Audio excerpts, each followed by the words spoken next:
Good evening, everyone. I'm Paul Skinner, founder of MarketingKind, and welcome to this MarketingKind exchange, in which we'll be asking what is the return on purpose, with author of Grow the Pie, How Great Companies Deliver Both Purpose and Profit, Professor Alex Edmans, and of course with my co-host and fellow MarketingKind member, Elaine Roberts. Hello. I'd just like to give a brief introduction to MarketingKind because I know we've got many guests with us today. So MarketingKind is a community of marketers and change makers. If you consider that most of the world's problems require human cooperation to get to resolution, then effectively it's a marketing brief in disguise. So we come together each month across 3 platforms to look at how we can respond to that brief and make a difference. So the first platform is Coffee with a Cause, and that's where we upcycle our skills and experience in support of charities and social enterprise. And the charity that we're going to be working with this month is called Dear Green Santa, and later on in the session, Laura will tell us a little bit more about that. The second platform is Your MarketingKind and Digital Fireside Gatherings, and that's where we coach and support each other to be more conscious and impactful leaders. And the third platform is xChange, which is where we are today. If you think about all the systems that we're all part of, they are all influenced by bigger stories, by bigger narratives, and that shapes how we work and live. So we seek to explore how we can change those stories to make a difference. So there are few stories that are bigger in business right now than purpose. And today we'll explore what are the benefits of purpose and for whom? What are some of the common misconceptions about the role of purpose in enterprise? What is the relationship between purpose and the spirit of excellence? And to try and understand some of the practices that both help and hinder organizations in becoming more purposeful. And then lastly, we'll ask how purpose can help not only drive profit, but also human betterment. Of course, we'll be in fantastic company to do that, because Alex is perhaps better placed than almost anyone in the world to help us take an evidence-based approach to addressing these questions. In our first ever MarketingKind exchange, we posed the headline question, what if marketing wasn't selfish? And in preparing for that exchange, we drew a distinction between extractive approaches to marketing and what you might call generative approaches to marketing. We typified the extractive approach as being rather like slot machine marketing, where if I'm marketing a slot machine, I might give you, my customer, a £2 jackpot, happy in the knowledge that I'm going to seek to extract £20 from you over the course of the time that you're sitting at the machine, and literally profit by £18 at your expense. On the other hand, we typified generative approaches to marketing as being rather more like pie baking. In that if I bake and sell you a pie, it's at least plausible that I can do so in a way that leaves us both better off. Perhaps you wouldn't have been able to bake such a delicious pie, perhaps you wouldn't have had time, perhaps you simply prefer to put your attention on your conversation with your friends rather than preparing the food. So it's possible to do that in a way that leaves us both better off. And then, of course, over time, I can enroll people in the local community and becoming master pie bakers in the enterprise. I can turn to local suppliers and showcase their star ingredients in those pies as a local tradition. And so end up creating wins for the broader community, as well as for the enterprise and its customers. Now, one of our members responded to that analogy by pointing out that someone had written a book that took that whole philosophy considerably further, and that happened to be called Grow the Pie. And then in the weeks that followed, I started to notice copies of Grow the Pie on the bookshelves of many of our members as we were having conversations with them by Zoom. So I ordered a copy. I've read it several times through now, but within a few pages of my first reading, it was clear to me that if there was any way we could involve Alex in MarketingKind, that we should jump at that opportunity. Now, it turns out that we're not Alex's only fans, because Will Hutton, former editor-in-chief of The Observer, has said that the implications of Grow the Pie are radical and far-reaching. Andy Haldane, when he was chief economist of the Bank of England, says that Alex's superb book makes the case compellingly and comprehensively for a radical rethink of how companies operate.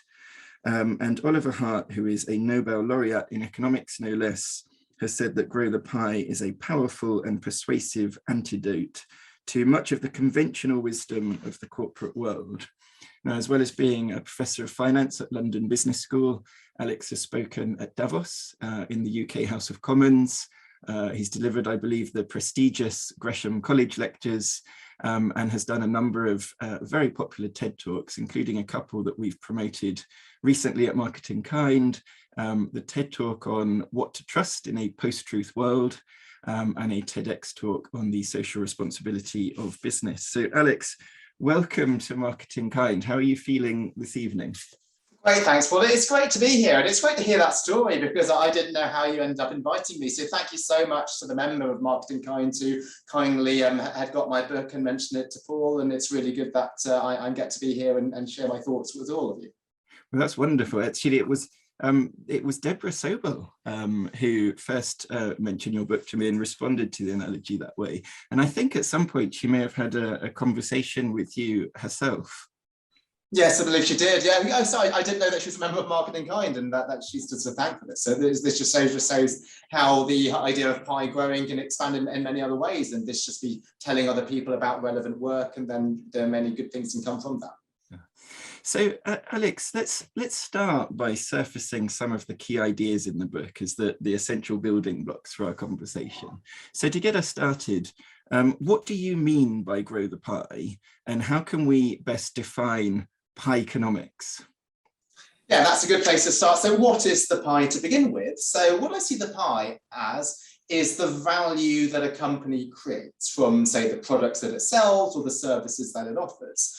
And we often think that the size of this pie is fixed and that pie has to be shared either to investors in the form of profits or society stakeholders in the form of wages to workers, fair taxes to the government, and fair prices to customers. And if you have the mentality that the pie is fixed, then the relationships between different people in business are quite confrontational. Right, so the only way to increase your slice of the pie, if you want more profits, is to take slices away from other people. And unfortunately, there are companies that mistreat their workers. So you might think, say, Sports Direct and VHS as an example, other companies which get as much as possible out of their customers, and other companies which aren't responsible on taxes.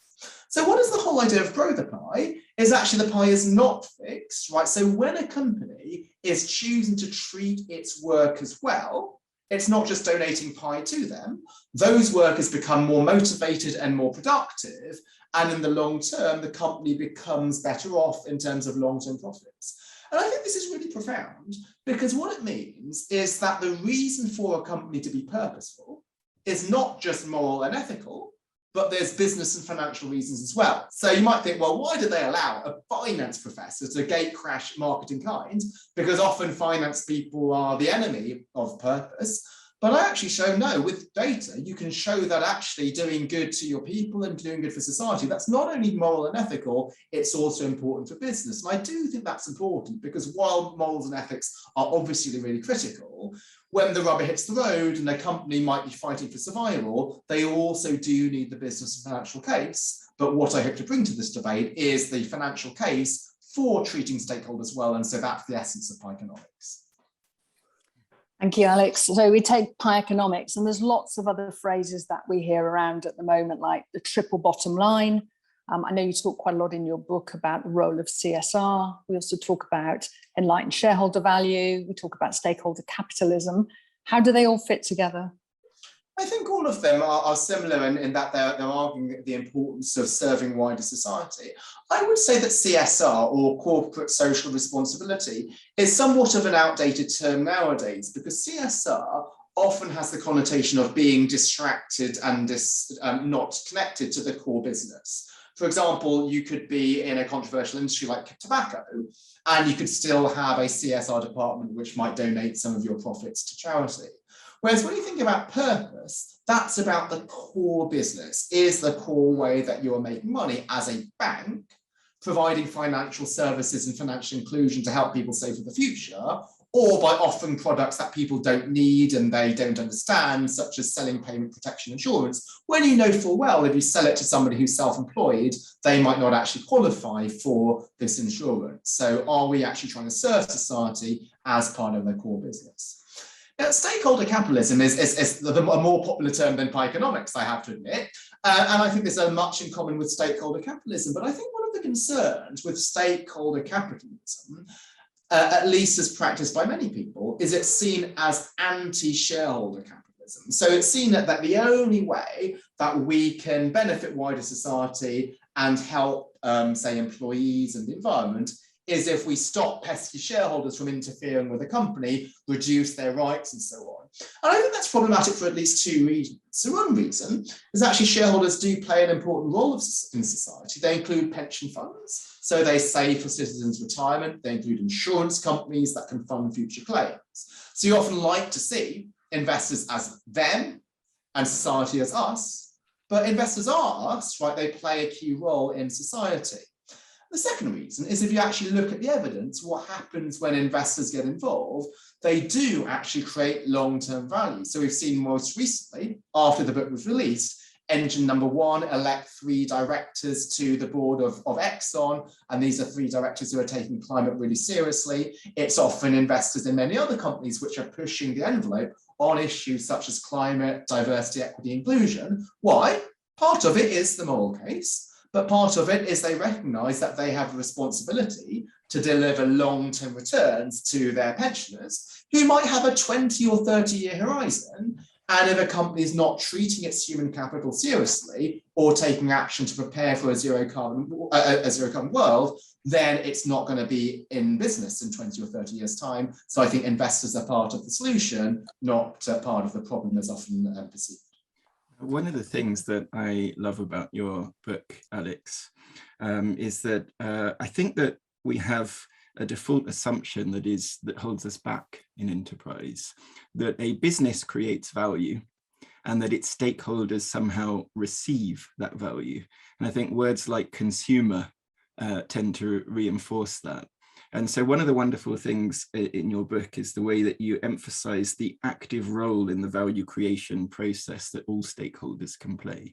Consumers are customers. Shareholders don't just happen to have shares. They can be active investors that can provide free consulting and help you grow the pie that way. So really, I suppose purpose has to involve all stakeholders and has to be interesting to all stakeholders because they're all essential to the business success. It seems that unique or particular to the idea of growing the pie is a prioritization of societal value. And is it because if we prioritize the value to a business, in a sense, that doesn't really lead to any interesting creativity? Whereas if we prioritize being useful in some way to our stakeholders, that can unlock something that we can then turn into business success. Is that the sort of pattern that you're trying to unlock?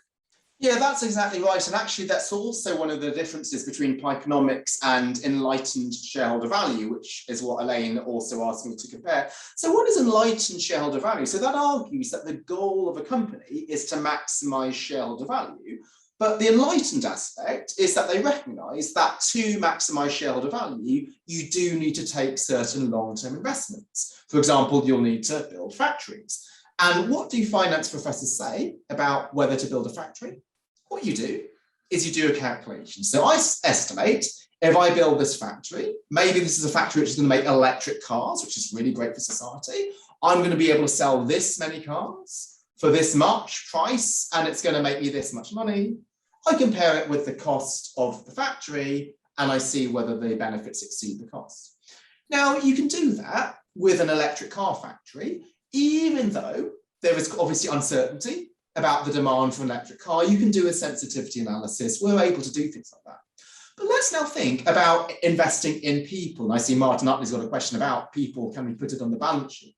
It's actually really difficult because how do we try to look at the return on investing in people? Let's say I'm a company and I'm going to choose to give my employees more parental leave than the statutory minimum. I have some sense that this will lead to them being more motivated and more productive. But there's no way to put a cash flow forecast on how much money I'm going to make, unlike you can with the revenue from an electric car. So this is what I think the limitation of enlightened shareholder value is. If you see making money as the end objective, and any investment in the stakeholders as being an instrumental way to make more money, you will not engage in many of those investments because it's really difficult to see the site and the eventual link to shareholder value. Whereas the other approach, which is what Paul asked about in the question, is to see creating social value as the ultimate objective. Let's provide employees with a healthy and enriching workplace where they can balance their work life and their home life. And when we pursue that, then ultimately the company might become profitable because we're freeing ourselves to taking some actions that ultimately do help us, but we could have never predicted that benefit from the outset. It's a bit like, let's say, our own lives. We know some people who are helpful, who will just sort of help anybody just because they're nice. And there's other people who might only help you if they think they can call on a favor in return. And we probably know who to classify in the first group and the second group. And the first group often end up being more successful because they might just help out of the kindness of their heart without any calculation. But later on, it could be that some sort of weak tie or some loose connection ends up helping them later. And while that seems a lot of wishful thinking, what I try to do in the book is to back it up with evidence. It is the case that companies that serve wider society do in many cases deliver long-term shareholder returns. Thank you. I really enjoyed your TED talk about who to trust in a post-truth world, and find myself now reading the paper through a whole different lens. I think I just asked a question that almost we hear about greenwashing, that we don't move to purpose washing. What does the global body of evidence now tell us from that evidence-based perspective to suggest that purposeful enterprises deliver for both enterprises and society? And how has your research contributed to that knowledge and evidence body? Thanks, Elaine. You really hit the crux of the issue here. So is it the case that purpose pays off, or is this just too good to be true or wishful thinking? So this is why I, as a finance person, come to this topic. So I wanted to look at this 15 years ago. And why do I stress it was 15 years ago? I think that's really important because right now, ESG and purpose are a really hot topic. So people are rushing to write papers and do research on it, but you might not have the rigor that you would have if you want to do a study which takes 5 years to nail it. And also, given that purpose is so popular nowadays, well, you are incentivized to write a study showing that purpose pays off, even if it didn't, whereas 15 years ago, when it was something that was much more ambiguous, either result I found could have been interesting. So I want to look at, does purpose pay off? And the big question is, how do you measure purpose? Now, you might think, well, let's look at a company's purpose statement, but you mentioned greenwashing, Elaine. Companies can actually have great purpose statements but not deliver on them. So you might think, well, the best approach is to look at, well, do they put their money where their mouth is, right? How much do they give to charity? How much do they spend on employee wages? But the problem with that is twofold. So first, how much you spend doesn't actually necessarily say anything about the effectiveness of the expenditure. So anyone here who's a football fan will know that football teams who spend a lot on players aren't necessarily the most effective teams. They could just spend a lot in an ineffective way. And the second, more serious answer is many things that companies can do, which are great for society, might not actually cost them a lot. So a great CEO who provides for employees with meaningful work and skills development, makes them feel valued, allows junior employees to speak at meetings and go to see clients, that's something that doesn't cost her much financially, but has a great effect. So what I wanted to measure was not the input, how much a company spends, but the output, what they actually achieve in terms of stakeholder outcomes. And so what I looked at in my paper was how well a company treats its employees. Now you might think, well, why did I focus on employees, not customers or the environment? Because the environment's obviously really important, but climate change will matter more in some sectors, let's say energy, than others, let's say tech. Whereas employees are critical in nearly every organization, which is probably why Martin's asking about we should be able to value human capital because it's such an important asset. Now, long story short, what I found was that companies that treat their workers well They're on the list of the 100 best companies to work for in America. They delivered shareholder returns that beat their peers by 2.3 to 3.8% per year over a 28-year period. So it wasn't like they just got lucky over 1 year or 5 years. Over 28 years, they outperformed, and that is 89 to 184% compounded. And I have to do further tests to suggest that it's employee satisfaction that leads to better performance, rather than a better performance, meaning that the company has money to spend on its employees. But just the big bottom line about this is actually the pie does grow if you're investing in employees, and this does make actually things better off for shareholders in the long term. Can I just ask a quick rider to that one, just for a moment? Sorry, Paul. I think Bain wrote a lot about Net Promoter Score, which would draw similar analogies with regard to customers. And clearly, if you're a marketeer, you care a lot about customers. Did you find, or did you look for any correlation in that sort of customer satisfaction as well as employee satisfaction? I personally did not, but other scholars did. So it's great to stand on the shoulders of giants. And so I read quite a lot of papers in the marketing literature, which is really important because these things are intertwined. Often finance people only read other finance people. But there was a paper in the Journal of Marketing, which looks at the American Customer Satisfaction Index and finds that the companies that are on the top 20% of that significantly outperform their peers in a similar way to me with employees, but specifically on the correlation between employee satisfaction and customer satisfaction, there was a paper that did that. Right? It found that employees who were much more happy were also leading to high customer satisfaction. And that sort of will seem obvious to anybody here because you're preaching to the converted, but often some finance people might not think that. So when I first released the first version of my paper, the very first company to contact me about the paper was McDonald's. Now, you might think that if there was ever a company that doesn't need to care about its employees, it might be McDonald's. You might think, well, in a Google or in our pharmaceuticals company where the employees are engaged in research and development and they stay for a long time, yeah, we do want to invest in our employees, but often workers at McDonald's, they might be a bit more temporary.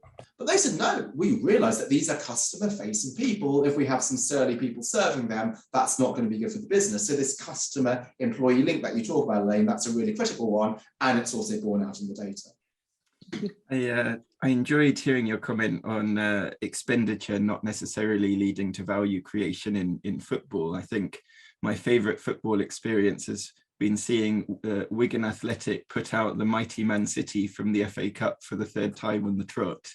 I wonder though, I think Elaine's question might actually kind of shed some insight as well on what it was occurring to me to take us to, in that if we accept the premise of growing the pie, then we believe that by and large, creating more social value will also create more shareholder value. So in a sense, we might be surprised, or we might expect socially responsible investment to deliver a greater return to investors than other conventional investments. And we might even expect social impact investing to deliver an even greater return because they are putting so much emphasis on the creation of social value. And on the other hand, we might expect businesses like tobacco companies to deliver very poor shareholder returns.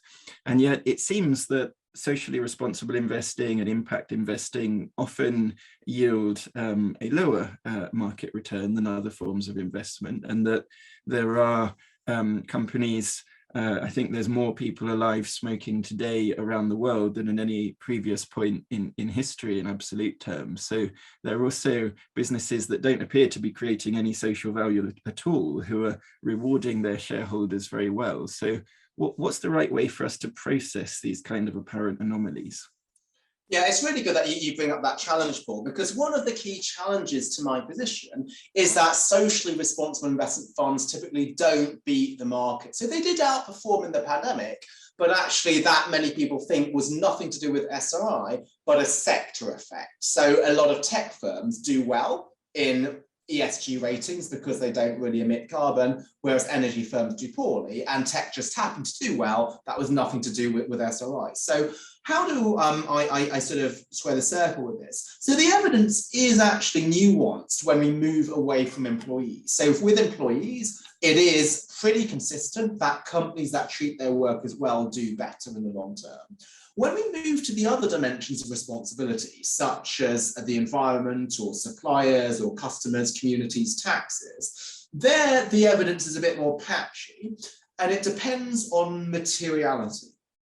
So what do I mean by materiality? Right, there are different stakeholders that we care about, but in certain industries, some stakeholders might be more important than others. For example, if you're in mining, then the environment really matters. If you're Rio Tinto and you blow up Juukan Gorge, that's going to be really bad for your reputation. But if you're in tech, really your environmental footprint is not so high. What might matter more are things like customer security, data privacy, cyber addiction, and so on. And so maybe, yes, we know that climate change is the order of the day. Yes, we all care about this really strongly. But if you want to really be responsible as a tech company, you want to be top of the game in things like customer privacy and data security and so on. And indeed, what the evidence shows is that it's only the companies that do well on the material stakeholder issues and actually scale back on the immaterial ones that end up delivering long-term performance for shareholders. And it's just worth pausing a moment to highlight the significance of this result, because often we think that purpose might involve being all things to all people, trying to contribute to all 17 of the Sustainable Development Goals. And sometimes leaders are scared about saying, well, I want to become a personal company, because unless I'm delivering on every dimension, I might be seen as a hypocrite. But actually, you think about the word purpose, right? The word purpose means being focused. A purposeful meeting is one with a clear agenda. If I do something on purpose, I do it deliberately. We often think about a person's purpose. Somebody's purpose might be to be a doctor or a teacher. It would not be to be a doctor and a teacher and a lawyer and a banker and a consultant. You're going to choose one or two of those things. So the purpose must be to serve society. It can't be just to make money, but your purpose should be focused. And that is something which is borne out by the data, which is highlighting the importance of focus, knowing what not to do, as well as knowing what to do. Thank you. Can we just build on that a little bit? You said a few moments ago that probably CSR is outmoded. Clearly, we have a lot of marketers on the call, and a lot of their role will be around brand, and purpose can often be linked and is sometimes used to define a brand statement or a brand proposition. So I've just got sort of two questions within this. You've just spoken a little bit about what a purpose might be. I know in the book you do spend some time just highlighting that. And you also spoke about we might review an organization's purpose statement. So the first question would be, what does a really good purpose statement look like? And the second question to that is, who might own that? Who is the curator? Who is the leader? Who stimulates that within an enterprise? Yeah, great. So what does a good purpose statement look like? It will explain why you exist, and that has to be intrinsic. So it shouldn't be that we exist to make money. Making money is important, but that should be a byproduct of serving your purpose. So it could be, if you're Vodafone, we're going to use our technology to enhance socio-economic progress. And that involves not just offering telephone services, but it involves things like launching M-Pesa, a mobile money service in Kenya, which they did about 14 years ago. So that is the purpose statement. What I think companies should also have is what I call a purpose roadmap, which is how they will end up pursuing that statement. It's about like you can have a destination, but also the journey, which is the travel plan. And this might mean, well, we're going to be investing particularly in these areas, maybe scaling back on those other areas. Now, who owns it? Now, the answer is everybody. Now, that might seem to be a cop-out answer to avoid giving something clear, but why am I saying everybody? Because purpose, if it is to be truly transformative, can't just sit in the C-suite in the ivory tower. It has to be something that employees own, and perhaps people outside the organization, such as customers, own. So often companies, when they will try to repurpose, and I've been helping some companies in this, will speak to their employees as to what really matters to you, because it can't be that the C-suite invents a purpose and imposes it on other people, because if it doesn't align with their values, then they're not going to be embracing it. And I also talked about the importance of involving maybe external people, and that's because they might provide some new insight. So one example is the National Health Service, and apologies for those of you who've read it in the book, but the NHS, why I speak about them, is their purpose is really important. It is legally binding in the NHS's constitution. And so when the NHS came up with a purpose using the doctors and the nurses and the administrative staff, they said their purpose was to save lives and help people get better. That seems kind of obvious as a health service, but only once they tested it with people externally, such as patients, they realized the importance of palliative care and a decent death when somebody was unfortunately terminally ill. And without that external testing, they might have missed this. Because they were a service so focused on wellness and getting people better, they might have missed the importance of a decent death. And so that actually changed the final statement of purpose in the NHS constitution to include the importance of palliative care. So I do think it should be something which should be owned more generally, rather than something that the management team invents and then tries to push down to everybody else. It makes sense, Alex, that if all of our stakeholders are active value creators and crucial to the success of an enterprise, that I suppose we need to think in purposeful terms that really involve and relate to all of those stakeholders. One of our members is Rory Sutherland, the impresario of behavioral economics, and a phrase that he taught me is the idea of an outsight. So we're used to thinking of insights where you have a particular understanding of a group of people, whereas an outsight he described as a wrong view held by one group of people about another group of people.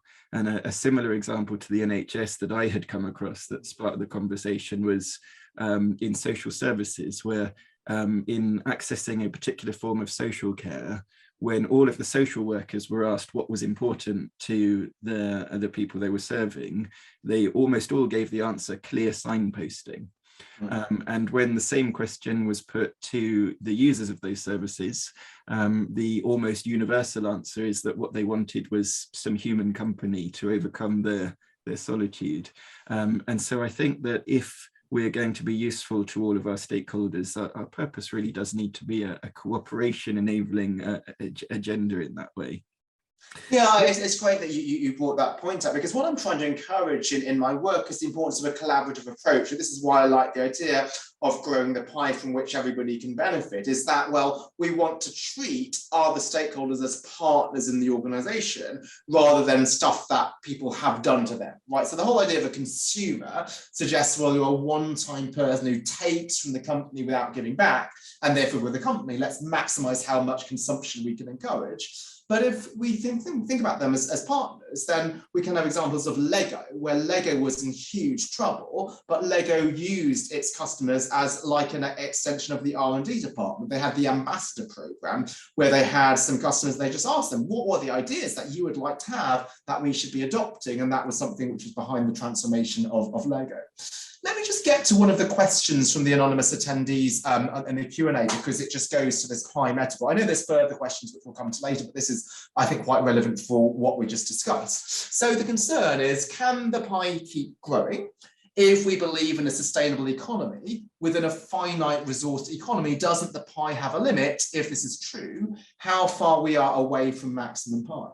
So the concern that there are resource constraints to growth is true, but only if you have a narrow definition of growth as being in financial terms. So some people misinterpret the idea of growing the pie as in growing the size of companies or growing financial wealth. And if so, then the question is absolutely right, like there are resource constraints and growth. But when I talk about growing the pie, I talk about growing social value. And that includes things like human capital. So how do you grow human capital? By providing humans with meaningful work and skills development and the opportunity to step up. And there is no planetary limit to that. Another part of the pie is natural capital. How do we grow that? by using more efficient ways of producing, by reducing waste and so on, and that actually reduces limits rather than expanding and rushing up against those limits. And I do think this is really important because there are some authors, there's a book, Donut Economics, which I agree with many things that she says, but what I don't agree with was this degrowth idea that we can't grow too much, we should just stick with the status quo because otherwise we're going to exceed some boundaries.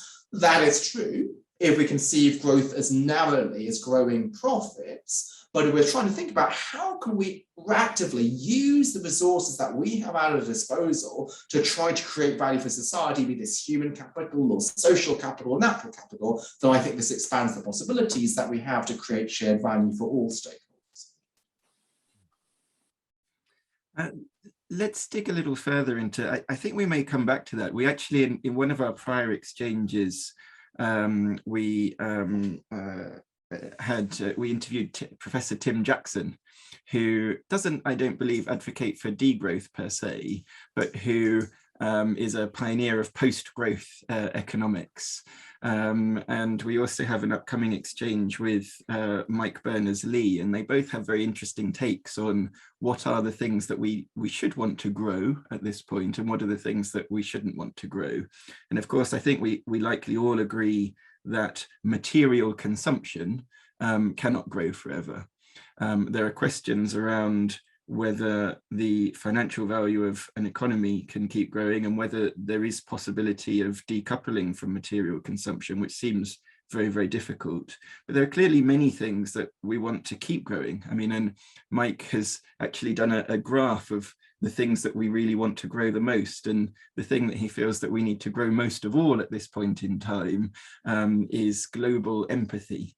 And I think that we might kind of dig back into some of these societal challenges, but we are a community of practitioners. So let's dig in a little further in some of the practicalities of implementation.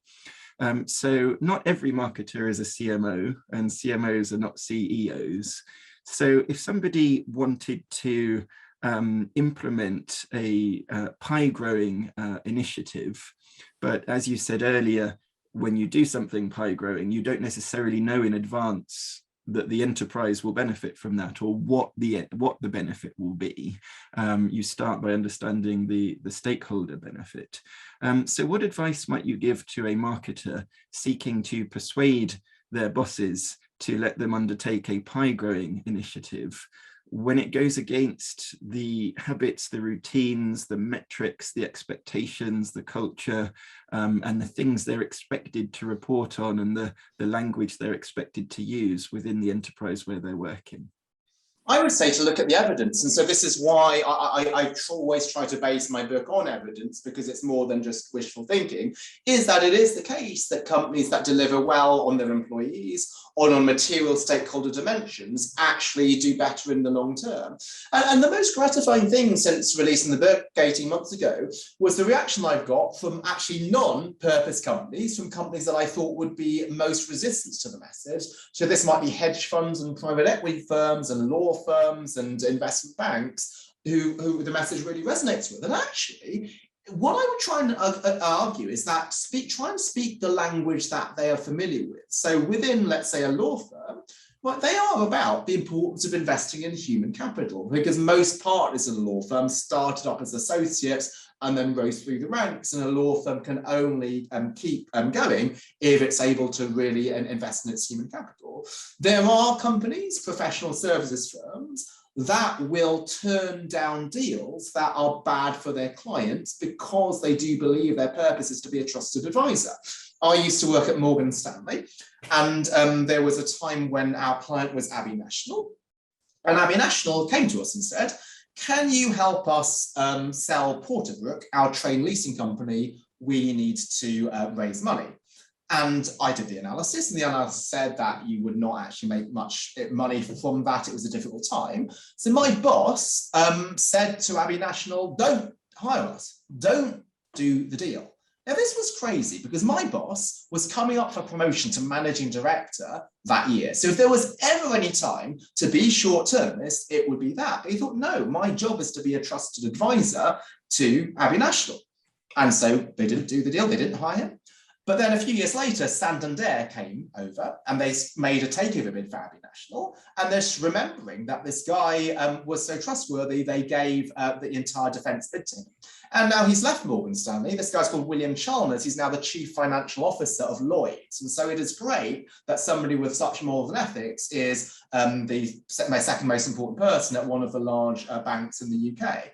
And so if you think about the language of building trusted client relationships, now everybody says that in an investment bank, but some of them don't put it into practice. But it is language that they will resonate with. And so this is, I think, something that marketers then can use to a hard-headed CEO or CFO, is that your business has always been about sort of developing human capital, developing customer relationships. What purpose is not something new and completely unfamiliar, but it's just similar to what you've done in the past, but a bit more intentional than perhaps what you've done in the past. So I would love to say everything I'm writing about is completely radical, but it is not. It is similar in spirit to what some successful companies have done, but not necessarily intentionally or as deliberately as they could do. Thanks, Alex. Just before we sort of move on to talk about broader implications for society, I wonder if it's just worth picking up Richard Brookman's question, where he talks about individuals' purpose. So people in his team that he coaches, he encourages them to think about their own individual purpose and how that connects up to the company's purpose.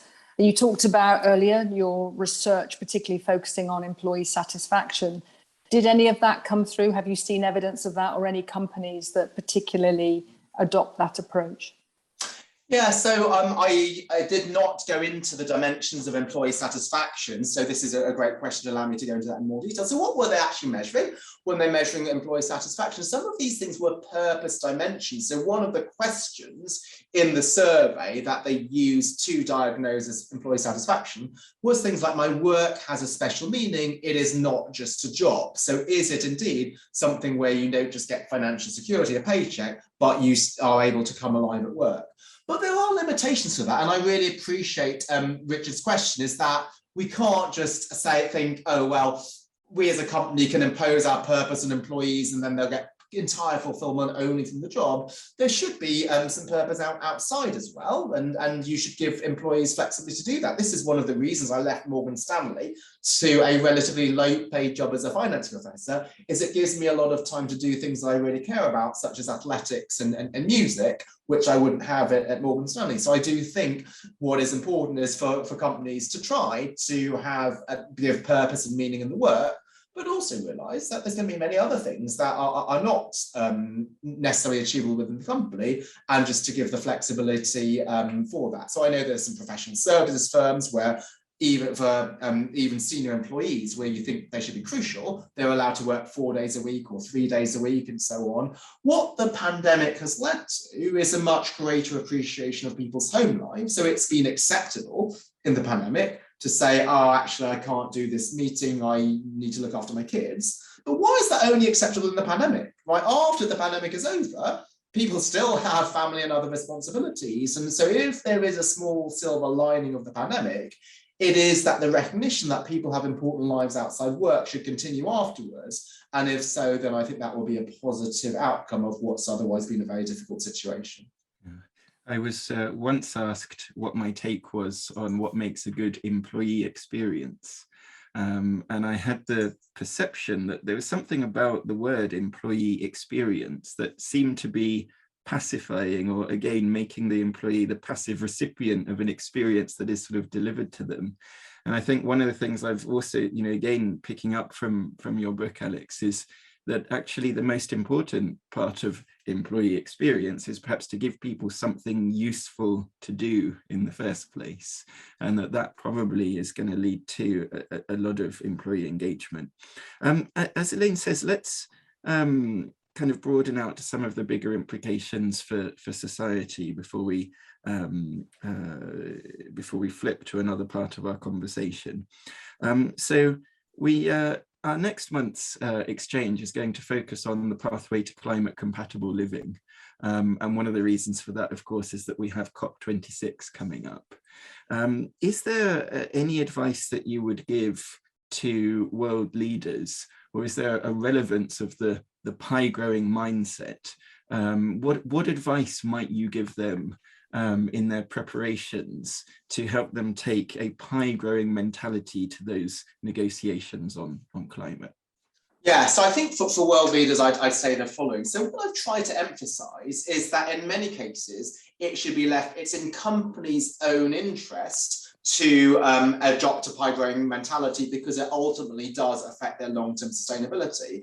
But that is only true if there is not market failure. And one big market failure is known as an externality. So those are things that affect wider society, but even in the long term, they don't bounce back and hit you. So with employees, that's internalized, because if you treat them well, they'll be more productive. But with carbon emissions, that's not something that ultimately affects you, because we don't have a fair carbon price. So I would say the most important thing would be to have a carbon tax, and that's something which was supported by the greatest consortium of economists in history. That's something that I don't know many people who argue why this should not be the case. And so when that is the case, then people will take into account their carbon footprint much more than they would do right now. But in the absence of that, I don't think we can completely leave it to companies. So while I do stress the importance of companies wanting to adopt this mindset, I also stress the importance of governments and regulators in chapter 10. So we do need the ecosystem to be operating. I would say we look at leaders not of worlds, but of companies. I think it's just to recognize that we can do some business through Zoom. Now, it's not perfect, right? There are certain things where personal interactions are important, but do we need to fly all around the world in order to deliver stuff to clients if we're a client-facing business? Not necessarily. And I think this is not just something important for a carbon footprint, but this is important for working parents as well. This might be important in terms of then the diversity and inclusion aspects, because if you have working mothers who then have to leave the partnership track because they're expected to always fly to clients, I think that would just lose a huge amount of human capital. So I'd say to a business leader, yes, we do realize that there are some things that you can do remotely, and if that allows us to reduce our carbon footprint, then that's something which I think is a big positive. Arguably, we're recovering from one of the biggest externalities in the pandemic right now. I don't know whether it was UN Global Compact that came up with the phrase "Build Back Better," but certainly it's been used quite frequently. As we emerge from the pandemic, what is most important to take forward from growing the pie, and how might pie economics fuel a better recovery? What advice, as you just said, would you give to business leaders and to governments in that regard? Thanks, Elaine. I think this thinking about the pandemic is really important, because when the pandemic started, there was a big concern that responsibility will be a thing of the past, because people think that purpose is only a luxury that you can pursue when you've got loads of money. In a pandemic, when you're strapped for cash, you really can't spend money on purpose because there's just no money around. But the whole idea of viewing purpose as growing the pie rather than splitting the pie differently means that you don't actually necessarily need money in order to be purposeful as much as a mindset, right? So if purpose means splitting the pie, then you can't do it in the pandemic because you don't have pie to split. But if purpose is thinking about what is in my hand, what are the resources and expertise that my company has, and how can I use this to serve wider society, then that's something that we can achieve a lot without actually a huge amount of financial expenditure. So we've seen a lot of the pandemic pivots, and I know that they're quite cliched and hackneyed, but I do think they are great examples of companies thinking, what is my expertise? So let me hopefully give an example which you haven't heard of as a pandemic pivot: Mercedes, right? So they make Formula One engines. That's not useful in a pandemic. But what is in their hand is precision engineering expertise. So the same precision engineering you need to make a Formula One engine, they redeploy that to make CPAP breathing machines, and that's a less invasive alternative to the ventilators. And so that was something which was really useful using that expertise. I also think what's been important in the pandemic is it highlights how even small companies can play their part. Well, often companies think, well, only once I am massive am I able to think about these things. But as was mentioned, I think by Donna in the chat, that there's B Corp, there are some smaller companies which are able to do this. I'll answer a question more fully later.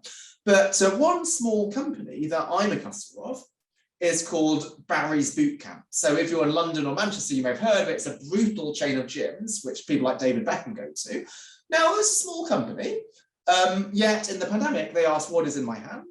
Well, it is the ability to run fitness classes. And so what they offered was free Instagram fitness classes, which meant a lot because people were self-isolating at home. It didn't cost them anything. In fact, the trainers were quite happy to do this because it meant that they kept their purpose, they kept up being able to teach the class. Now, you might think, that's not that great an example because that's not that innovative for a fitness company to offer fitness classes. But here's what I think was the good example. What if you are a desk worker in that gym? Now the gym is closed, so what can you do? Well, what it turns out is that many of these desk workers were actors as their main job. But if you're an actor, your income is volatile, and therefore you take this desk job to provide some income stability. Now, if you're an actor, what is in your hand? You're really funny. Well, how does that help out in a pandemic? Well, what we had was a lot of children at home because the schools were shut. So what they did is offered things like Zoom storytelling sessions and entertainment sessions to take the load off working parents when they had a difficult business meeting. And so while that might be a small example, I know people who've used this and that really made a difference, is if we can think about what is in our hand, how can we use what we have to serve wider society? Some of these things might not cost a huge amount, but they can have a huge effect. And one might be just something as simple as Deborah Sobel saying, oh, no, I know this book and this person, maybe you can get him to come to MarketingKind. That didn't cost him anything in terms of money, but hopefully that has been beneficial for the people that attended this. I think I can certainly confirm that on my own part, that it's being massively beneficial.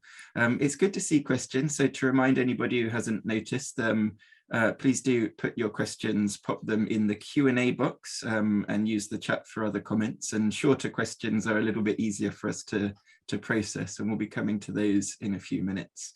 Alex, I want to raise the topic a little bit of equity. So in principle, if you're growing the pie, you can grow the pie in a way that makes everybody better off, but potentially at an ever accelerating rate of inequality.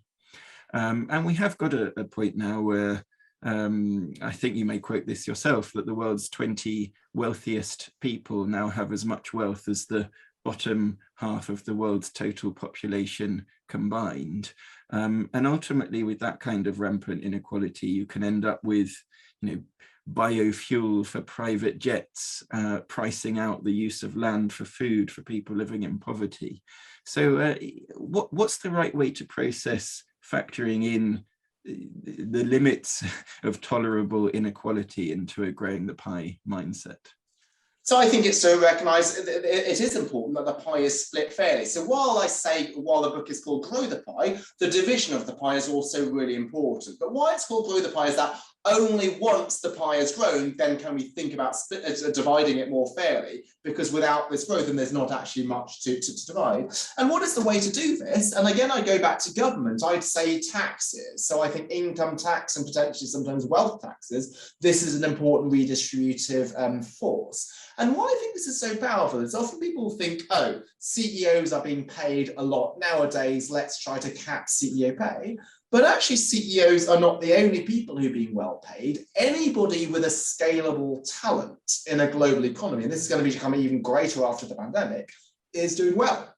So it could be that you're a lawyer or a hedge fund manager, or it could be you're a reality TV star, or an author, or a footballer, right? If you compare Jane Austen to J.K. Rowling, J.K. Rowling is not clearly more talented, but because it's a global marketplace and because you can scale up your books and make them into films, you can become more successful. So anything which is scalable is going to do well, and it's going to lead to, I think, a lot of inequality. And the pandemic, which has just allowed people now to serve clients without traveling to them, much more in terms of winner takes all. So I do think that a highly progressive tax is something which is going to be achieving with this. So again, I think we can't just leave it to private actors. We do need some government intervention in these cases. Now, speaking of impact in society, Elaine mentioned earlier that every month we run a Coffee with a Cause gathering. and there is a working group that follows that. This month, we are fortunate to be working with the Dear Green Santa campaign. And so I'm going to invite Laura to join us. One of the reasons we chose the Dear Green Santa campaign to specifically coincide with this month, so we'd introduce Laura in this exchange, is that we feel that the campaign takes a wonderful approach to instilling a pie-growing mindset in children young enough to have hopefully not been too polluted by the pie-splitting ways of their elders. So Laura, maybe you could tell us a little bit about the Dear Green Santa campaign and how we may be able to help. Thanks so much, Paul. Hi, everyone. Yeah, children rarely want to split pies. That's my experience. They definitely want to grow them. So Dear Green Santa, just very quickly, we're hoping it'll be a new Christmas tradition where children and adults of all ages can write to Green Santa and talk about what they want for the planet for Christmas. And so it's an aspirational campaign that allows us to dream big, because what we have a lot in the environmental movement, I'm an environmental scientist at the University of Oxford, and I've been working on this environmental stuff for over a decade. It's very doom and gloom, and we don't think about the actual positive world that we want to create. The idea came, sappy enough, in a dream, actually. So I was shown the impact of this before it actually happened, and that's what caused me to create it, where I saw climate strikers talking to this Green Santa character, talking about what they dreamt of for the planet, for each other, and it was inspirational. So from there, we started Green Santa and we set up a grotto, and the impact that we've seen just on a very small scale was, to me, like spine tingling. It was children writing about how, one child wrote about how they wished their dad didn't work so much and spent more time looking after the planet. And you could just see the dad like absolutely shell-shocked, but also that it was going to change something in that family, and it was going to create a lot more purpose. So the impact on parents, the impact on children of being able to talk about this stuff. So we think it's a valuable idea and a missing piece to perhaps the oftentimes consumerism of Christmas. So 24th of September, Coffee with a Cause. We would love to have everybody join. And we definitely need help. And we promise to grow the pie by treating everybody absolutely lovely. Unfortunately, we can't pay anyone, but we're a lovely little group and we'd love to have you join. Well, it's fantastic that not all value is financial. I definitely recommend to all of our members to join us September 24th. Like last year, it will be a wonderful group. If you're not a member of MarketingKind, it's not too late to correct that between now and the 24th. If you're unable to do that, but there is something you think you can do to help the Dear Green Santa campaign, just let us know through the website, get in touch, and we'll make the connection to Laura. So please do get involved. I also wanted to take a brief moment at this point to say, if it's not abundantly clear from our conversation so far, that not only is there a return on purpose, but there is most definitely a return on reading Grow the Pie. I believe there is a new updated version coming out in a few weeks' time that is already available for pre-purchase on Amazon. I certainly find Alex's ideas to influence me in a structuring and lasting way, so it is an incredibly valuable read. As marketers, we are responsible for our organizational stakeholder relationships. And I think there are very few things we can ask ourselves more important than the question, how do we make those relationships pie-growing relationships? But Alex, we're about to turn to some of the questions from the live audience, some of the questions that members have sent in ahead of time. But I just wanted to challenge you on something, which is that the first 4 words of your book are capitalism is in crisis. Now, it's not sort of capitalism has a few problems to solve or capitalism could do a bit better, but capitalism is in crisis. And if capitalism is in crisis, I guess that means we're all in crisis. And of course, we've talked about the climate emergency. Laura will know also a great deal about ecological collapse and loss of biodiversity that is bordering on a fifth mass extinction event. We've cited some of the statistics in terms of global inequality. Now, the wonderful upside of growing the pie is that it's a voluntary thing. It's a compelling thing. You've done, the evidence is huge. But in a sense, we could always have grown the pie, and we simply haven't been doing that well enough. So what mechanism could there possibly be to propagate pie growing ways sufficiently far across society and the economy, and with sufficient urgency and ambition to actually address the full nature of the multiple complex crises that are here and further heading our way?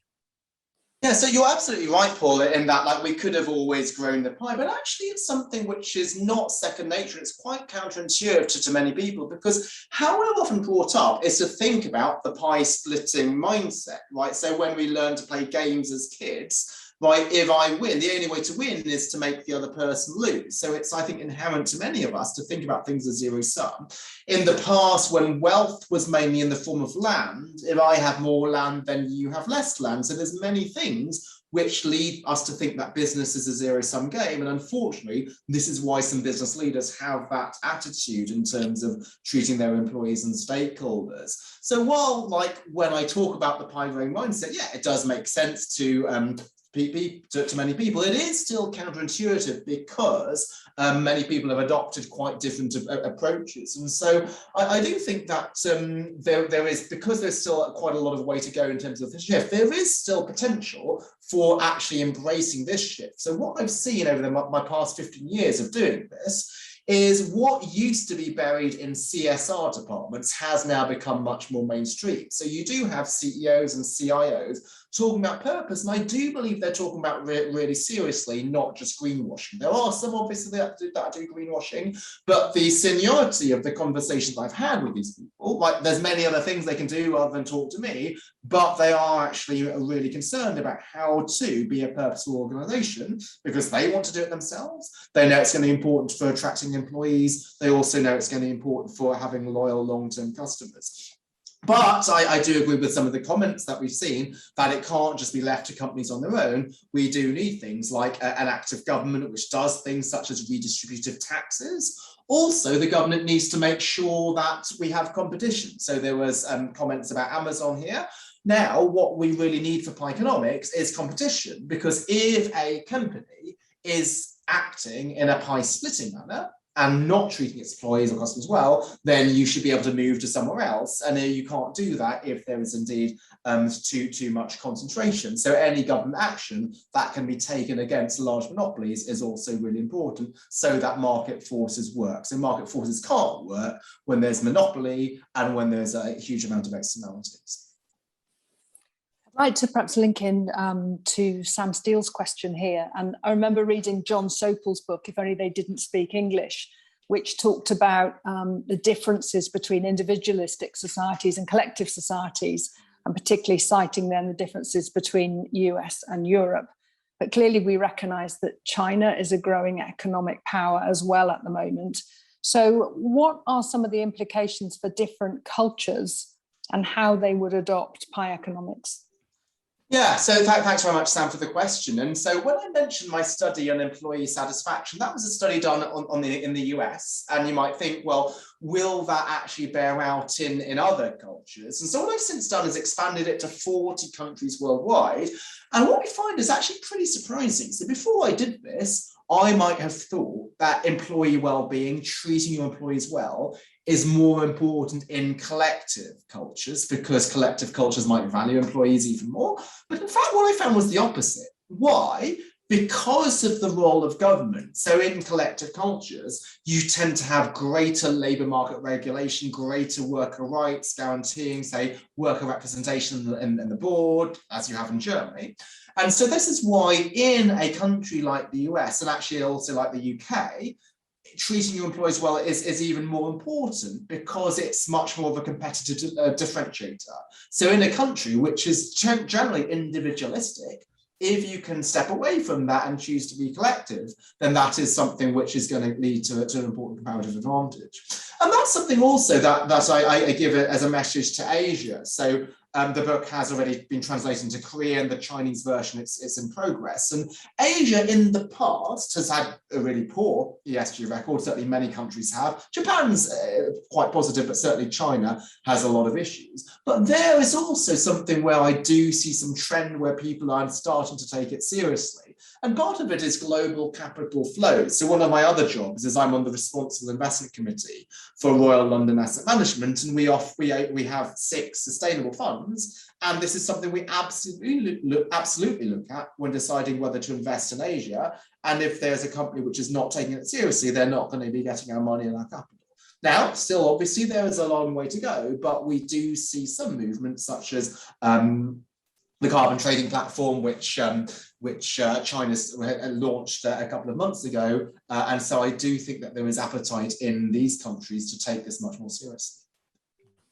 Aidan Morrison has sent a question in advance that I'll read to you.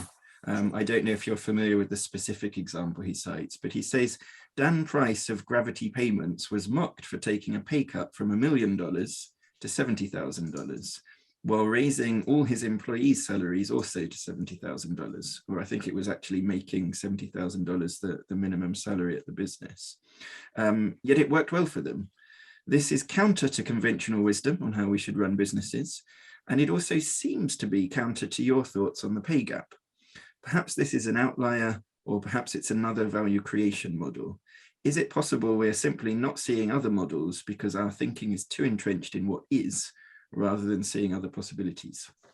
Yeah, so I do know the Dan Price example, and my views on this might be controversial. Not everybody's going to agree with that, but I thought that was a lot of good PR that he was getting. So if he really cared about his employees, he would have done it quietly. Many people just do good without actually saying a lot about it, but he's somebody who did this, told the whole world about it. Now he gets a lot of speaking engagements and gets paid a lot of money to speak about it being a transformational person to do that.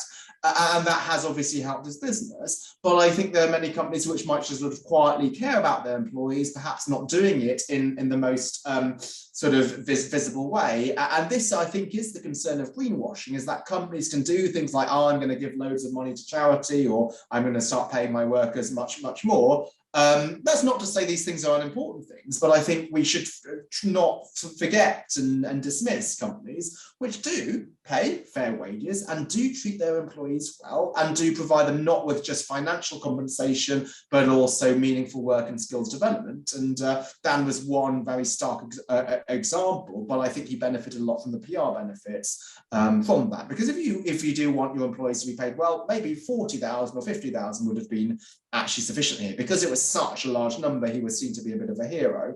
And yes, he's helped his personal revenue generation. But if you think of somebody else who's a bit like that, think of Emmanuel Faber at Danone. So he said, I'm going to topple the statue of Milton Friedman. I'm going to make ourselves a mission-driven company. I'm the first company to be an entreprise à mission, which is enshrining purpose in my articles of association. Over 6.5 years, that company did not actually generate shareholder value, even though that was a long-term measure. And it was not good for employees. They had to announce 2,000 job cuts in the November before we departed. So there are cases in which some people will do purpose for sort of larger-than-life reasons, rather than, I think, more genuine and sincere reasons. And so we need to make sure that we do good, rather than necessarily being seen to do good. When Paul asked you his question a few minutes ago, he mentioned the word urgency, and I'd like to unpack that a little bit more. There's a lot, obviously, in the ESG environment at the moment linked to climate change, talking about 2020 being the decade of intent, which gets us to 2030 when things need to have happened, with climate targets being as far out as 2050. A few minutes ago, when you were talking about long-term, you referenced a 20 to 30-year horizon. I suppose in reading your book, I did have a question of how long is long-term. So I think the real question here is, for me, is, are we too late? If we read your book today and we start to implement these ideas, not everybody will do it straight away. It could take 5 to 10 years for it to become embedded. and then we've got to look at a 20 to 30 year return. Do we have the patience? Should we have done this 20 years ago? How do we accelerate it? Well, clearly we would have been better if we had done it 20 years ago, but I don't think that we are too late. I think it's the same with say, just investing in one's own health, right? So if you are living on an unhealthy lifestyle, right, clearly if you started to exercise 20 years ago, you'd be in a better situation, but you can still make a significant effect now, as long as you recognize the urgency and you recognize that you do need to take action.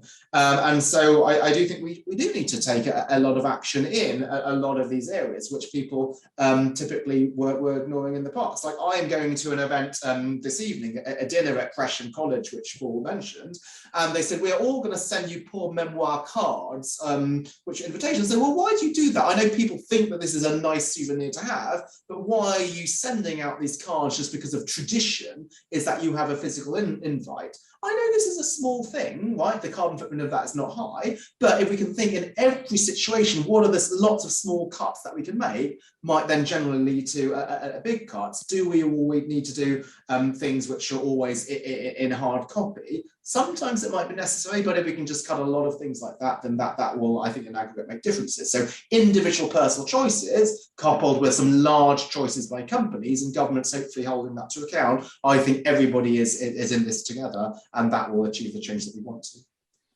Can all companies take a pie growing mindset, or are some businesses just beyond the pale? I mean, I think it's been pointed out that 71% of greenhouse gas emissions can somehow be traced back to 100 companies. We have businesses like tobacco, where it's pretty difficult to make a compelling case for them from a societal perspective. So is pie growing available to some enterprises and not others? Or are there ways for any enterprise at its starting point today to take a truly pie growing approach? I unfortunately think it's not open to all enterprises. So I do think there are some companies which are beyond the pale. And this goes to Andrea's question in the chat. Can you name businesses that aren't purpose-led? Now, my next comment might be controversial, but I don't think that tobacco can ever be purposeful. Now, there is an argument that people make, which is, we have a government, we have citizens, and we've chosen a government which actually is allowing tobacco. If indeed people thought that tobacco was bad, they would elect a government which would ban tobacco. So the fact that we have a democratic election process and this is legal, that means that, well, there's nothing bad with the tobacco company. I personally don't agree with that, but I respect people who you can make that argument that if it's legal, then it's fine. I don't agree with it because of the health consequences of that tobacco has. And I don't think that some greenwashing attempts that they're having is going to address that. One might also say the same with fossil fuel companies. Now, I know that some of them are decarbonising and developing renewable energy, but the big question is, are they the best place to develop renewable energy? So rather than doing that, they could just downsize, shut themselves down, pay out their remaining cash to shareholders, and then shareholders will then invest that in a renewable energy startup. So is there a cultural misfit between a fossil fuel extractive industry now developing clean energy versus shutting yourselves down? But the incentives often in corporate UK or corporate America are not to downsize, but I do think we want to sometimes accelerate the downsizing and the elimination of industries which I think are past their sell-by date, which no longer have a purpose within society. You talk in your book about kind of 5 areas where businesses need to go to embed purpose, something about strategy, operating model, culture, internal reporting and governance. What do you see are the major challenges for enterprise in embedding purpose in the way they work?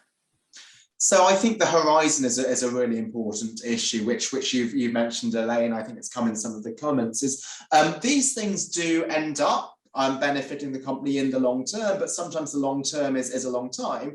And often CEOs are evaluated according to quarterly earnings targets. Often when you think about lower down below, will a middle manager get elevated? It's often based on her short-term performance. So I think to have broader dimensions of evaluating performance is really important. So for a CEO, I think the best way to reward them is to give them shares in the company which they can't sell for maybe 10 years. And so this is what a founder would have. What a founder is not concerned with hitting short-term targets. They want the business to be there for the future, and then that's something they can give to generations. With middle management, it might be that you're looking at not just the business that they wrote, but also how well they're treating their employees. Actually, sometimes did they turn down business for good reasons? So what's the quality of the business that they're doing, and not just the actual numbers? So I do think we need to have much broader measures of performance. And then going back to a question, I think it was Martin asked, is there a way to put purpose and people on the balance sheet?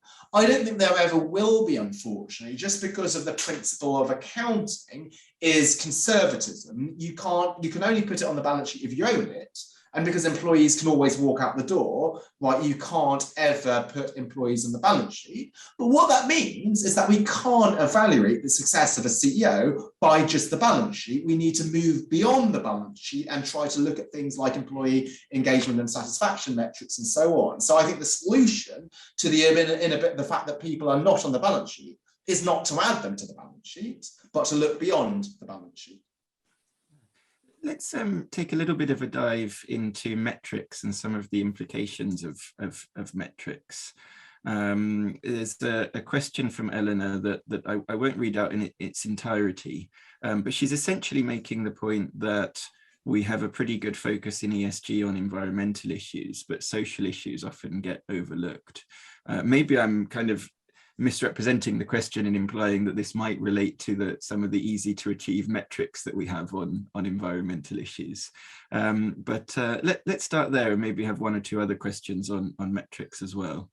And this is for fledgling companies. This is the question from Eleanor. How are you referring to? Is it? Yes. So she's saying, in your opinion, why do companies struggle to engage morally and financially in the wider and global S in ESG? Mm-hmm. And how can we create tangible parameters to measure the S like we have in E? Yeah, so I think measurement is difficult, unfortunately. I know there's a lot of finance people who understand, who like to have data to try to measure these things. But I would say, well, you can't measure some aspects of the S, but you can assess it. So what do I mean by that? Well, measurement is quantitative, but there might be actually qualitative dimensions as well. So yes, you can measure things like employee turnover, you can measure things like diversity of your employee base. Those things are important, but can you measure things such as meaningful work and skills development? So this is why a lot of investors will try to develop frameworks on how to assess something qualitatively. So there's one large asset manager that I've been working with over the past 3 months to develop a set of questions to ask management in order to figure out, are they truly valuing their people? And you might think, well, with a questionnaire, can't you just manipulate and lie about the answers? But this is the same reason why we interview job candidates. We don't just look at their metrics, their test scores and their work history. If you are discerning enough, we can ask the right questions. And the specific question of startups, which not only Eleanor mentioned, but also Aranjay mentions in his question, I'm not sure, I am obviously only one particular type of investor, but if I'm investing in a startup, I'm an angel investor in about 5 startups. I am not looking at these metrics because I think it's unrealistic to look at metrics because you don't have them at a startup. I ask about sort of the passion and the competence of the founder. And I thought it was brilliant that we had, was it Katie earlier, talk about how she had the idea come to her in a dream. And sorry, Laura said that it came to her in a dream. And that's brilliant. She was willing to say that. And indeed, when I asked one of the founders of a startup I invest in, it's a kombucha company, which hires survivors of human trafficking. She was told in a dream to do that, and that was her story, and I thought that was a great mission, and so I decided to be an angel investor there. The most recent startup that I've invested in is a fitness startup called Grindhouse. It's one where actually venture capital has now come in and put nearly $1 million behind them. And they said, when we heard about this idea of having a fitness platform, we thought there's tens of these around. So we were not interested. But when we spoke to the people and saw their passion for it, and we saw what there's going to be unique about it, then we thought this was something to look at. So I do think there are investors, particularly at the VC stage, which are willing to look a little bit beyond the numbers, because it's the story and the competence and the passion and the motivation of the founders which is important. Just building on that fact of qualitative versus quantitative, obviously, depending on who you are, you've got a lot of reporting mechanisms coming into play on top of your annual report and accounts. So you might be doing Global Reporting Index. You might have signed up to UN Global Compact and reporting there. You might have want to be a B Corp, and then you've got another set of metrics there.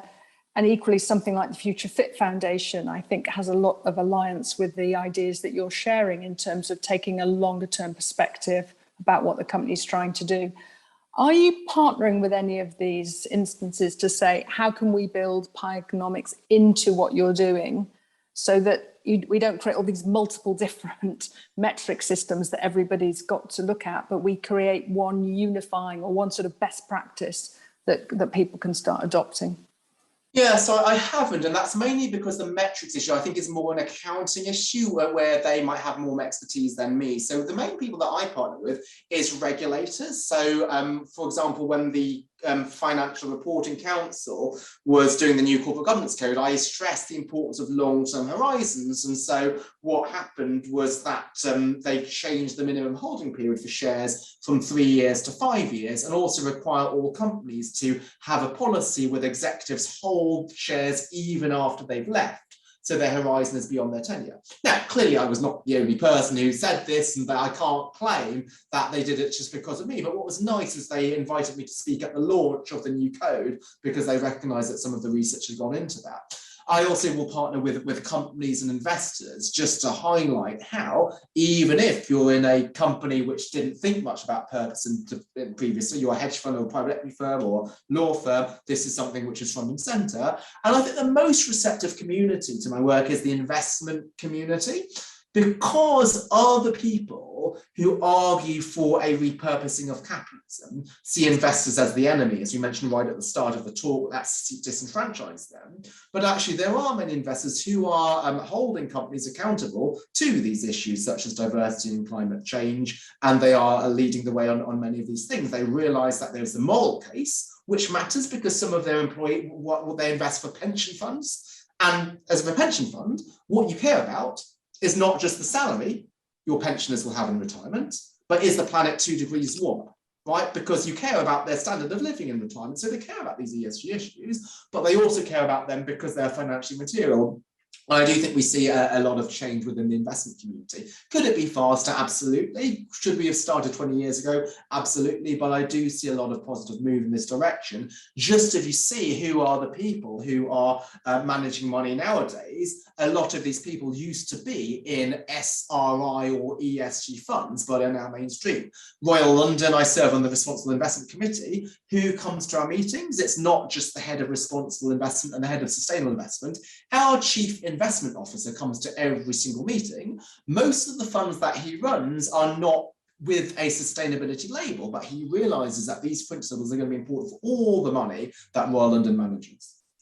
And picking up on that notion of repurposing capitalism, and drawing on Alex Bennett's question in the Q&A, who is asking if we need an alternative to GDP, could there be a way to measure the sort of degree of pie growingness of an economy as a whole? Yes, there are. So there's different approaches. So one of them is a TED talk called the Happy Planet Index. It's by a guy called Nick Marks. And so what he has is a, let me just put him into the chat, which has just a different way of measuring this. And there is a prize, I think it's called the Indigo Prize, which every year comes up with, runs a prize to have different ways of measuring the performance of a country, not just GDP. And I think one of the people who won this recently is Jonathan Haskell of Imperial College, and he is now on the Monetary Policy Committee as an external member. So what is great is somebody who is in the Bank of England who realises that there's value far beyond financial value. So all of the things you're saying are absolutely absolutely great things. These are things which are a little bit beyond my specific expertise. So I think it's important for any professor to know not to be a talking head and try and speak about everything. My expertise is more the link to financial value. How to measure it, that's more a national income statistics or accounting issue. So my work hopefully will feed into that, saying it is important to measure those things. Those precise metrics that are most valuable, that's something which more the accounting profession will have more knowledge than I do. Well, I wonder if I could jump in on that, because just in terms of being a professor and being very sure in terms of where you can reach a conclusion and where you'll defer to others. Could you bring to life to us just the degree to which, give us some insight into, because I know how just how extensive it is, the degree to which you've stress tested your own research and the amount of, the degree to which you've opened yourself up to thorough challenges of it. Yeah, so this will show you how the sausage is made in the academic profession. So when you write a paper, right, so what you end up doing is presenting it to various conferences. And I actually just presented one of my new papers on CEOP to the UNPRI conference just this afternoon. And at every conference, you have a discussant, and that is somebody who has been assigned to read your paper beforehand and critique it. And the critiques are quite public. And so if there is sloppiness in the paper, then you know about it and everybody else knows about it. So if you send it for publication, then it's not something you hope that people are just not aware of. And then when you send a paper to be published in a journal, 95% of the time, the paper will get rejected if you send it to some of the top journals because their standards of rigor are really high. So with my employee satisfaction paper, people ask, is this correlation or is it causation? Is it once a company is doing well, it can spend on its employees? Or maybe it's once a company has high employee well-being, then you have responsible investment funds buy into this company, and that's what's driving the stock price up. It's not that the employees are more productive. So it took me 4 years to complete that study because of the scrutiny that I had to go through. And so that's one of the things I stress in the TED Talk, what to trust in a post-truth world. Right, we all can find research to find whatever we would like to support. If you're an anti-vaxxer, you could find some research supporting that position. But what is really important is the research really rigorous? Is it peer-reviewed and published in a top journal? Because if so, you know that it's gone through a lot of scrutiny. One of the concerns with ESG is we have quite a lot of confirmation bias, we, including me. We will latch onto any paper claiming that purpose pays off, even if that paper is not that rigorous. And the danger of doing that is that if you then take that, you mentioned that as a marketer, and you take that to the CEO, if he or she is a bit more discerning and says, well, that's the best you have to give me, and this is actually really flimsy, then you might actually put them off the idea of purpose. So I think it's really important to look at the research published in the top journals, but the silver lining is there is a lot of great rigorous research which does support the importance of purpose. Thank you. I'm sure we could continue this conversation for some time, but we need to respect everybody's time today. And Alex has told us he has a dinner to go to, for which he has a Paul Memoir card, so he can't forget it. So thank you very much to everybody who's joined us today, whether you're a member of MarketingKind or you've been a guest. Massive thank you, Alex, for what's been a really stimulating and uplifting conversation. I'm sure everybody's going to reflect on how we can best implement your advice for quite a long time.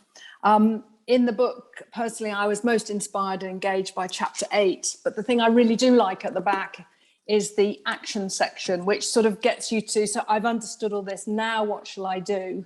And it's categorized there. And I think that sort of really is another form of challenge of what we can all do and take forward.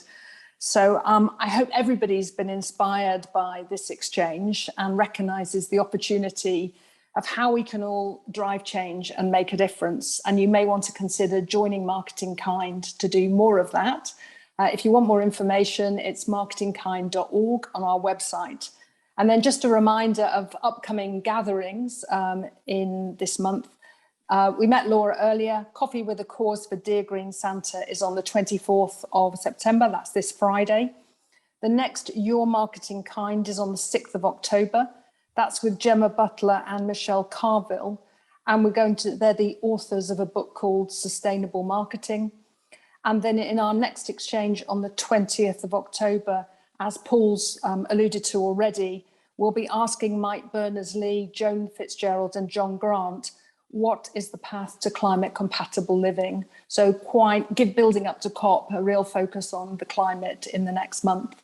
So thank you very much, everybody, once again, and good evening.